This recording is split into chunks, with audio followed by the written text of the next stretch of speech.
शिक्षा मंत्री धर्मेंद्र प्रधान का ये जन्मदिन इस बार उन्हीं पर भारी पड़ गया, खास तौर पर तब जब प्रधानमंत्री मोदी ने उन्हें खुद जन्मदिन की बधाई देते हुए उनकी तारीफ की तो विपक्ष का गुस्सा फूट पड़ा।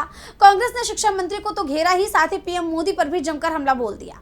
वहीं सीजेपी की तरफ से शिक्षा मंत्री को इस्तीफे के लिए अल्टीमेटम दिया गया है, जिसके बाद सरकार पर दबाव और बढ़ता दिखाई दे रहा है। तो क्या इस्तीफा देंगे प्रधान, जानेंगे इस रिपोर्ट में। पिछले कुछ महीनों से धर्मेंद्र प्रधान के इस्तीफे मांगे जा रहे हैं। देश के लगभग हर कोने में ऐसी ही गूंज है, लेकिन मोदी सरकार देश के युवाओं की मांग मानने को तैयार नहीं है।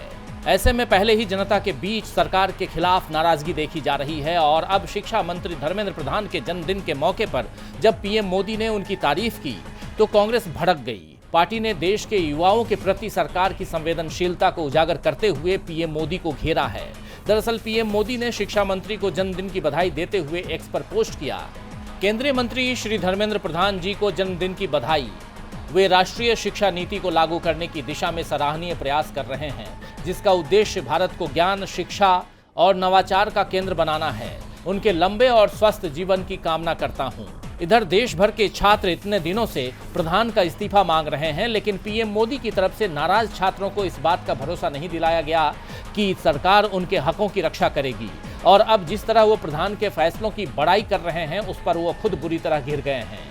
उनके इस ट्वीट को शेयर करते हुए कांग्रेस नेता पवन खेड़ा ने उन सभी बच्चों का नाम साझा किया है जिन्होंने पेपर लीक के चलते अपनी ही जान ले ली। उन पीड़ित बच्चों की तरफ से एक्स पर लेटर लिखते हुए खेड़ा ने पोस्ट किया, प्रिय धर्मेंद्र अंकल, जन्मदिन की शुभकामनाएं। आप आज 57 वर्ष के हो गए, हम आपकी आधी उम्र भी नहीं पा सके।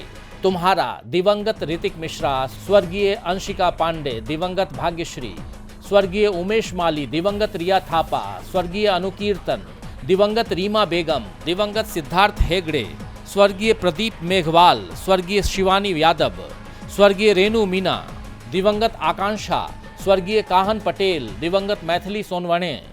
वहीं कॉकरोच जनता पार्टी ने तो मोदी का इस्तीफा ही मांग लिया। उसका कहना है कि प्रधानमंत्री जी इस्तीफा लेने के बजाय शाबाशी दे रहे हैं। आप बड़ाई कर रहे हैं, इसका मतलब छात्रों के भविष्य की चिंता आपको नहीं है। अब आपको खुद प्रधानमंत्री पद छोड़ देना चाहिए। इससे पहले कॉकरोच जनता पार्टी के फाउंडर अभिजीत दिपके ने धर्मेंद्र प्रधान को अल्टीमेटम देते हुए कहा था कि अगर 27 जून तक इस्तीफा नहीं हुआ तो ये आंदोलन और भी बड़ा रूप ले लेगा। उन्होंने बताया कि सोशल एक्टिविस्ट सोनम वांगचुक 28 जून से जंतर मंतर पर अनिश्चितकालीन अनशन शुरू कर देंगे। इस आंदोलन को किसानों से लेकर शिक्षकों तक सबका समर्थन मिल रहा है। यही वजह है कि अब सरकार पर भी दबाव बढ़ता जा रहा है। डीबी लाइव की रिपोर्ट।